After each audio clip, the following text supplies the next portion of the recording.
اچھا قاری صاحب، رمضان المبارک چونکہ آپ کو پتہ ہے کہ یہ اللہ رب العزت نے بڑا برکتوں والا رحمتوں والا مہینہ دیا ہے، اگر اس رمضان المبارک کے مہینے کے اندر اگر کوئی شخص روزے کی حالت میں ہے، خالق حقیقی سے جا ملتا ہے، تو اسلام میں اس کے لیے کیا انعام ہے؟ رمضان المبارک کے مہینے میں جو صاحب روزے سے ہیں اور وہ روزے کی حالت میں انتقال کر جاتے ہیں، تو حدیث مبارکہ میں آتا ہے کہ وہ قیامت میں جب اٹھے گا تو وہ روزے کی حالت میں ہی اٹھے گا اور اس کو رمضان کا ثواب اجر و ثواب ملتا رہے گا اس کے بعد بھی جب وہ دنیا سے جا چکا ہوگا۔ بالکل۔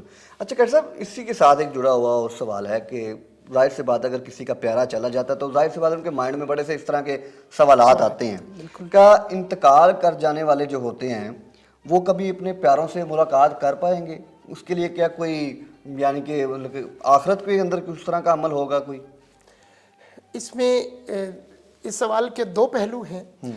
ایک یہ پہلو ہے کہ جو انتقال ہوا ہے، جس کا جو فوت ہوا ہے اور اسی کے کوئی عزیز اس سے پہلے کے فوت ہو چکے ہیں، تو اس کے بارے میں تو حدیث مبارکہ میں موجود ہے کہ جب وہ جاتا ہے اور تو وہ لوگ اس کا استقبال کرتے ہیں۔ اچھا، یہ ہے قرآن، یہ حدیث مبارکہ میں بالکل ہے کہ وہ اس کا استقبال کرتے ہیں اور پھر اس سے پوچھتے ہیں فلاں کا کیا حال ہے، فلاں کا کیا حال ہے، اور وہاں پر حدیث میں یہ بھی ہے فلاں شخص کے بارے میں بتائیں کہ اس کی شادی ہوئی ہے کہ نہیں۔ ہائے ہائے ہائے ہائے، یعنی شادی اتنا اہم مسئلہ ہے کہ وہاں پر بھی اس کا پوچھا جا رہا ہے کہ شادی ہوئی ہے کہ نہیں۔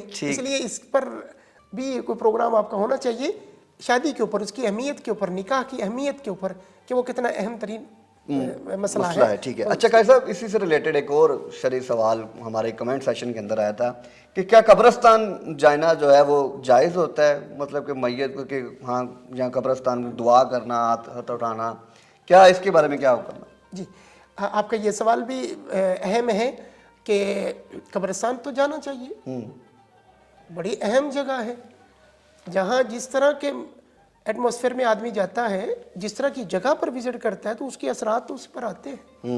لوگ ناران کاغان جاتے ہیں نا، اس کے اثرات اور محظوظ ہوتے ہیں، تو جب قبرستان جائے گا تو اس کو یہ پتہ ہوگا کہ مر کر ادھر آنا ہے اور پہلے بھی چلے گئے اور میرے لیے بھی اس کی تیاری بھی کرنی ہے۔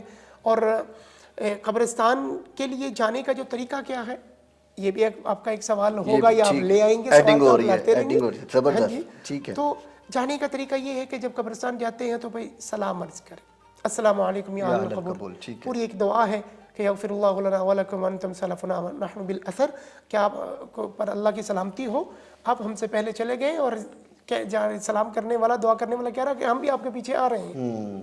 تو ایک تو یہ۔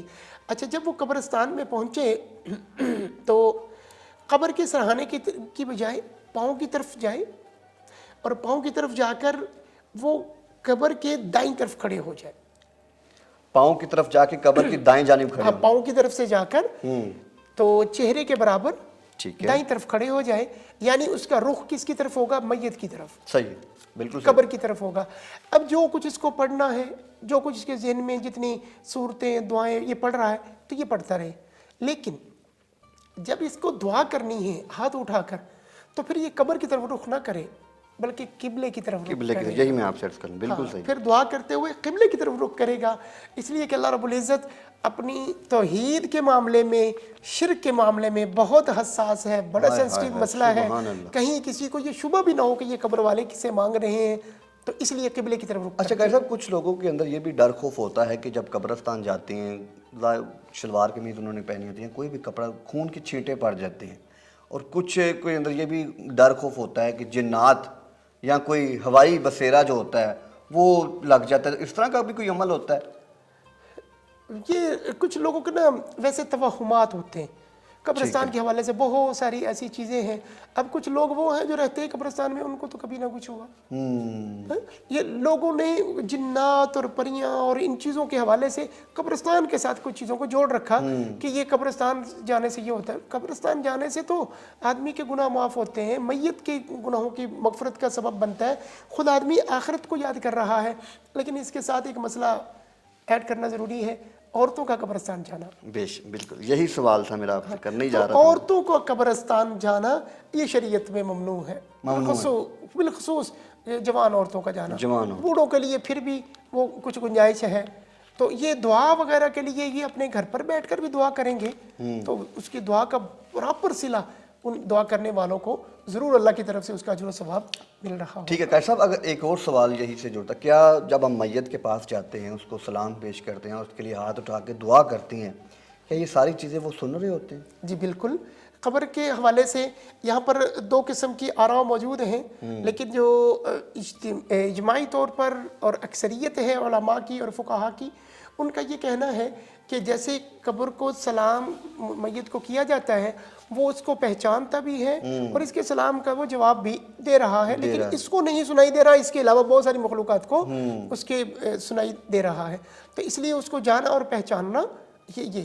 لیکن بعض حضرات کا یہ کہنا ہے کہ جی چونکہ مردے نہیں سنتے یا نہیں، ان کا یہ مسئلہ ایک مختلف ہی مسئلہ ہے، لیکن اس میں سما فی الجملہ زیادہ بہتر ہے وہ یہ کہ اللہ جس کو چاہتے ہیں وہ سنا دیتے ہیں اور جس کو نہیں چاہتے اس کو نہیں سناتے. لیکن چونکہ احادیث میں اور تواتر کے ساتھ چیزیں چلی آ رہی ہیں، ہمیں قبرستان جانے کا ایک طریقہ بتلایا جا رہا ہے، تو اس کا یہ معنی و مفہوم تو بنتا ہے کہ ان کو بھی کچھ فائدہ ہوگا جن کے لیے دعا کر رہا ہے، اور اس کو بھی فائدہ ہوگا جو ان کے لیے دعا کر رہا ہے. بے شک بے شک.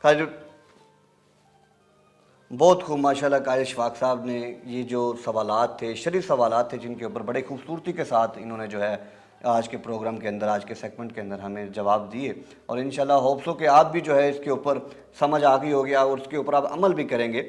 تو آج کے پروگرام میں اب تک کے لیے اتنا ہی. انشاءاللہ ایک نئے سیگمنٹ کے ساتھ 21 رمضان مبارک حضرت مولا علی شیر خدا حضرت علی رضی اللہ تعالیٰ عنہ کی شہادت کے اوپر ایک پراپر سیگمنٹ رکھا جائے گا، اس کے اوپر گفتگو کی جائے گی انشاءاللہ عز و جل. اس کے بعد طاق راتوں کے بارے میں بھی بات کی جائے گی کہ طاق رات کا صحیح جو طاق رات ہوتی ہے وہ کب شروع ہوتی ہے اور اس کا دورانیہ کتنا ہوتا ہے. اور اس کے بعد شب قدر، یعنی کہ یہ جس کے صدقے ہمیں رمضان المبارک ملا، جس مہینے کے اندر قرآن مجید نازل کیا گیا، اس کے اوپر ہی پراپر ایک سیگمنٹ رکھیں گے انشاءاللہ. اب تک کے لیے اتنا ہی. اگر آپ کے ہاں کوئی سوال ہے شب قدر سے متعلق، طاق راتوں سے متعلق، کوئی بھی شرعی سوالات، تو قاری اشفاق صاحب ہمارے ساتھ سیگمنٹ میں موجود ہوں گے. آپ بلا جھجک جو ہے وہ ہمارے کمنٹ سیکشن کے اندر سوال رکھ سکتے ہیں، انشاءاللہ ہم اس کا ضرور جواب دیں گے.